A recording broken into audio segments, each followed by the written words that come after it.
തലസ്ഥാന നഗരിയിൽ പ്രണയത്തിന് ചിലവേറും. പ്രിയപ്പെട്ടവർക്ക് നൽകാനുള്ള സമ്മാനങ്ങളും പൂക്കളുമൊക്കെ വിപണി കൈയടക്കിയിരിക്കുകയാണ്. പൂക്കളും ആശംസ കാർഡുകൾക്കൊപ്പം മധുര പലഹാരങ്ങളും കേക്കുകളും വിപണിയെ കീഴടക്കി കഴിഞ്ഞു. ബൊക്കെകളും പാവകളുമാണ് കൂടുതൽ പേരെയും ആകർഷിക്കുന്നത്. വസ്ത്രങ്ങൾ, ബാഗുകൾ തുടങ്ങിയെല്ലാം ചുവപ്പണിഞ്ഞു നിൽക്കുന്ന കാഴ്ചയാണ് മാളുകളിൽ.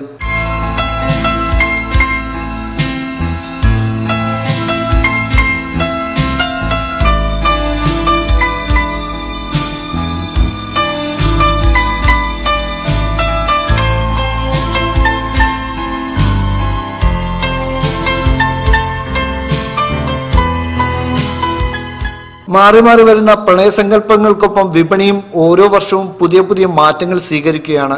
കമിതാക്കളുടെ പ്രണയസങ്കല്പങ്ങൾക്ക് പുതുനിറം പകരുവാൻ എല്ലാം കമ്പോളവൽക്കരിക്കുന്ന ഈ ലോകത്ത് പ്രണയത്തിനായി ഒരു ദിവസം വേണമോ എന്ന ചോദ്യം ഉത്തരമില്ലാതെ നിൽക്കുകയാണ്. എന്നാൽ പ്രണയത്തിന് മരണമില്ല എന്ന് ഉറപ്പുവരുത്തിക്കൊണ്ടാണ് മറ്റൊരു വാലന്റൈൻസ് ഡേ കൂടി കടന്നുപോയത്. പ്രണയത്തിന്റെ മാധുര്യം അറിഞ്ഞവർക്കായി ഒരു ദിവസം, ഒപ്പം നഷ്ടപ്രണയത്തിന്റെ വേദന അറിഞ്ഞവർ ഇന്നത്തെ ദിവസം മറക്കാനാകില്ല.